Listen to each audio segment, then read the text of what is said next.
അജയ് ദേവ്ഗൺ, ആമൻ ദേവ്ഗൺ, റഷാദ് തദാനി തുടങ്ങിയവരൊക്കെ പ്രധാന കഥാപാത്രങ്ങളെ അവതരിപ്പിച്ചിട്ടുള്ള ഏറ്റവും പുതിയ ബോളിവുഡ് സിനിമ ആസാദ് തിയേറ്ററിൽ പോയി കണ്ടു. വളരെ ചുരുങ്ങിയ വാക്കുകളിൽ സിമ്പിളായിട്ട് പറയാനാണെങ്കിൽ ഇതിനകത്ത് ആസാദ് എന്ന് പറയുന്ന കഥാപാത്രം ചെയ്തിരിക്കുന്നത് ഒരു കുതിരയാണ്. ആ കുതിരയുടെ പേര് എനിക്ക് കിട്ടിയില്ല, അല്ലെങ്കിൽ അത് പറയാമായിരുന്നു. പിന്നെ അമിത് ത്രിവേദിയുടെ മ്യൂസിക്കാണ്. ഈ രണ്ട് കാര്യങ്ങൾ ഇംപ്രസീവ് ആയിരുന്നു എന്നുള്ളത് ഒഴിച്ചു കഴിഞ്ഞാൽ പ്രത്യേകിച്ച് അങ്ങനെ എടുത്തു പറയത്തക്ക ഒരു വൻ സംഭവമോ അല്ലെങ്കിൽ ഒരു വൻ ഫീലോ എനിക്ക് സിനിമ സമ്മാനിച്ചിട്ടില്ല. റോക്കോണും കൈപ്പോച്ചയും ഒക്കെ നമുക്ക് തന്നിട്ടുള്ള അഭിഷേക് കപൂർ സംവിധാനം ചെയ്യുന്ന സിനിമയാണ്. പുതിയ രണ്ട് സ്റ്റാർ കിഡ്സിനെ ബോളിവുഡിലേക്ക് ഇൻട്രൊഡ്യൂസ് ചെയ്യുന്നു എന്നുള്ളൊരു പരിപാടിയെ മാറ്റി നിർത്തിക്കൊണ്ട് നമ്മൾ ഈ സിനിമയെ നോക്കി കാണുമ്പോൾ 1920കളിൽ ഒരു കുതിരലായം, ഈ വലിയ ജന്മിമാർക്കൊക്കെ കുതിരകളെ വളർത്തുന്ന ഒരു സെറ്റപ്പ് ഉണ്ടാവുമല്ലോ. അപ്പോൾ അവിടെ കുതിരകൾക്ക് വെള്ളം കൊടുക്കാനും ഭക്ഷണം കൊടുക്കാനും ഒക്കെ മാത്രം നിന്നിരുന്ന ഒരു പയ്യൻ, അവൻ്റെ അച്ഛൻ അവിടെ കുതിരകളെ നോക്കിയിരുന്ന ആളാണ്. അപ്പോൾ അവന് കുതിരപ്പുറത്ത് കയറാൻ ആഗ്രഹം, അതുമായി ബന്ധപ്പെട്ടിട്ടുള്ള പ്രശ്നങ്ങൾ, പിന്നെ അവിടെ സുന്ദരിയായ മറ്റേ ജന്മിയുടെ ഒരു മോളുണ്ട്, ആ മോക്ക് ഇവനോടൊക്കെ സ്നേഹം, ഇവന് തിരിച്ചും സ്നേഹം എന്നൊക്കെ പറയുന്ന പോലത്തെ കുറേ എലമെൻറ്റുകളുണ്ട്. ഒരു പ്രത്യേക സാഹചര്യത്തിൽ ഇവന് ഗ്രാമത്തിൽ നിന്ന് ഓടിപ്പോകേണ്ടതായിട്ട് വരുന്നു. ചെന്നെത്തുന്നത് അജയ് ദേവ്ഗൺ അവതരിപ്പിക്കുന്ന വിക്രം സിംഗ് എന്ന് പറയുന്ന പുള്ളി ഒരു കൊള്ളക്കാരനായിട്ടാണ് അന്നത്തെ ഗവൺമെൻറ് ഒക്കെ നോക്കി കണ്ടിരുന്നത്. അപ്പോൾ ഈ പുള്ളിയുടെ കയ്യിൽ ഒരു കറുത്ത കുതിരയുണ്ട്, അതാണ് ആസാദ്. എന്തും ചാടി കടക്കാൻ പറ്റുന്ന ഒരു ഗംഭീര കുതിര.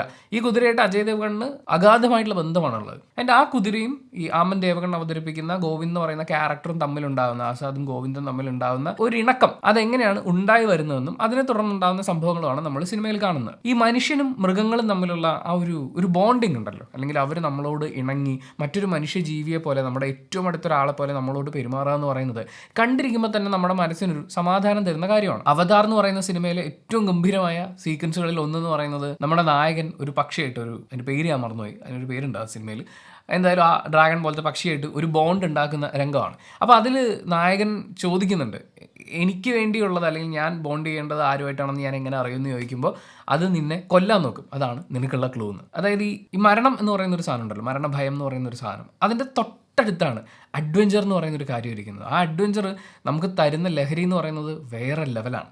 ആ ഒരു കാര്യം വെച്ചുകൊണ്ടാണ് അത് കണക്ട് ചെയ്തതെന്നാണ് എനിക്ക് ഫീൽ ചെയ്തിട്ടുള്ളത്. ഇപ്പോൾ how to train your dragon സിനിമ കണ്ട് നോക്കിയാലും അറിയാം, നമ്മളെ കൊല്ലാൻ സാധ്യതയുള്ള ഒരു ജീവിയുമായിട്ട്, ഒരു വൈൽഡ് ആനിമലുമായിട്ട്, ഒരു ബീസ്റ്റുമായിട്ട് നമ്മളൊരു കോൺടാക്റ്റ് ബിൽഡ് ചെയ്തെടുക്കുക എന്ന് പറയുന്നത് അത് കണ്ടിരിക്കുന്നവർക്കും നല്ല രസമായിട്ട് തന്നെ ഫീൽ ചെയ്യേണ്ടതാണ്. ഈ സിനിമയിൽ ആസാദ് എന്ന് പറയുന്ന കുതിരയെ അവതരിപ്പിക്കുന്നതും അങ്ങനെ ഒരു ബീസ്റ്റായിട്ടാണ്. കുതിരയുള്ള എല്ലാ സീനുകളും ഞാൻ എൻജോയ് ചെയ്തു എന്ന് തന്നെ പറയാം. കാരണം ആശാനെ കാണാൻ തന്നെ ഉണ്ട്, ഒരു വൻ ഫിഗറാണ് ആ കുതിര എന്ന് പറയുന്നത്. ആ പറയുന്ന പുകഴ്ത്തുന്ന അതിനൊക്കെ ഉള്ളതുണ്ട് കാണാൻ.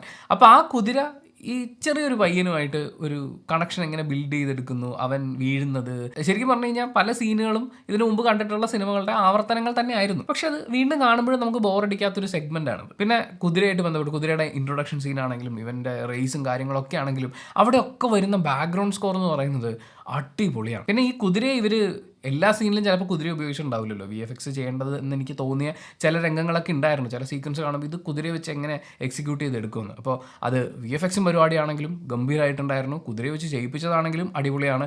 അഭിഷേക് കപൂർ എന്ന് പറയുന്ന ഡയറക്ടർ അയാളുടെ കംപ്ലീറ്റ് ഒരു ഇൻപുട്ടും കൊടുക്കാൻ നോക്കിയിട്ടുണ്ട്, സിനിമയെ മാക്സിമം പൊക്കിയെടുക്കാൻ നോക്കിയിട്ടുണ്ടെന്ന് ഒരു പ്രേക്ഷകൻ എന്നുള്ള രീതിയിൽ.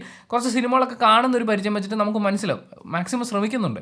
പക്ഷേ കുതിര ഒഴികെയുള്ള കാര്യങ്ങൾ വളരെ ക്ലീഷേഡായിട്ടുള്ള, പറഞ്ഞ് പഴകി കഴിഞ്ഞിട്ടുള്ള അതേ കാര്യങ്ങളും പിന്നെ ഈ പ്രണയമൊക്കെ ബിൽഡ് ചെയ്ത് വരുന്നതിൻ്റെ ഡയലോഗ്സും ഒക്കെ ആയിട്ട് എനിക്ക് ഉറക്കം വന്നിട്ട് ഒരു രക്ഷയില്ലായിരുന്നു. എനിക്കിങ്ങനെ തൂങ്ങി ആടിയൊക്കെ ഇരുന്നാണ് സിനിമ കണ്ടു തീർത്തത്. പ്രകടനങ്ങളിലേക്ക് വരുമ്പോഴും അജയ് ദേവ്ഗണായിട്ട് തന്നെ അഭിനയിച്ചിട്ടുണ്ട്. ബാക്കിയുള്ളവരൊക്കെ അവർക്ക് പറഞ്ഞു കൊടുത്തിരിക്കുന്ന രംഗങ്ങളെ അവതരിപ്പിച്ച് കാണിക്കണം. അതായത് സ്കൂൾ നാടകത്തിലൊക്കെ പിള്ളേർക്ക് പറഞ്ഞു കൊടുത്തിട്ട് അവർ ഡെലിവറി ചെയ്യില്ലേ, അതുപോലെയൊക്കെ തന്നെയാണ് ഫീൽ ചെയ്യുന്നത്. വിഷ്വൽസിൽ ഈ കുതിരയെ കാണിക്കുന്ന രംഗങ്ങളാണ് എനിക്ക് ഇഷ്ടപ്പെട്ടത്. ബാക്കിയുള്ളതും ഈ സെറ്റിട്ടിരിക്കുന്നതാണെന്ന് മനസ്സിലാക്കിക്കൊണ്ട് സിനിമ കാണുന്നത് ഇച്ചിരി വിഷമമുള്ള കാര്യമാണ്. എന്നാൽ പോലും ഭയങ്കര ബോറ് എന്ന് പറയാനുള്ളതില്ല. ആ കുതിരയുള്ള രംഗങ്ങൾ മാത്രം വെട്ടിയൊട്ടിച്ച് തന്നു കഴിഞ്ഞാൽ ഞാൻ വീണ്ടും കാണും. പക്ഷേ ഇനിയും 2 മണിക്കൂർ 20 മിനിറ്റിനടുത്തുള്ള ആ സിനിമ ഒരിക്കൽ കൂടി കാണണമെന്നുള്ള ഒരു ഫീലൊന്നും എനിക്കില്ല. പക്ഷേ ഈ പറയുന്നത് എൻ്റെ പേഴ്സണൽ ഒപ്പീനിയനാണ്. സിനിമ ചിലപ്പോൾ നിങ്ങൾക്ക് വളരെയധികം വർക്കാവാനുള്ള സാധ്യത ഉണ്ടാവാം. അപ്പോൾ ഈ സിനിമ തിയേറ്ററിൽ കണ്ടിട്ടുള്ള ഒരാളാണ് നിങ്ങളെങ്കിൽ നിങ്ങളുടെ അഭിപ്രായങ്ങൾ കമൻറ്റ് ബോക്സിൽ രേഖപ്പെടുത്തുക. കമൻറ്റ് ബോക്സ് വായിച്ചിട്ട് സിനിമയ്ക്ക് പോകണോ വേണ്ടിയോ എന്ന് തീരുമാനിക്കുന്ന ആളുകളുണ്ട്, അവർക്കതൊരു വലിയ സഹായമായിരിക്കും. അപ്പോൾ thank you so much for watching this video. Video ഇഷ്ടപ്പെട്ടാൽ ലൈക്ക് ചെയ്യുക, കമൻറ്റ് ചെയ്യുക, ഷെയർ ചെയ്യുക, സബ്സ്ക്രൈബ് ചെയ്യുന്ന കാര്യം പരിഗണിക്കുക.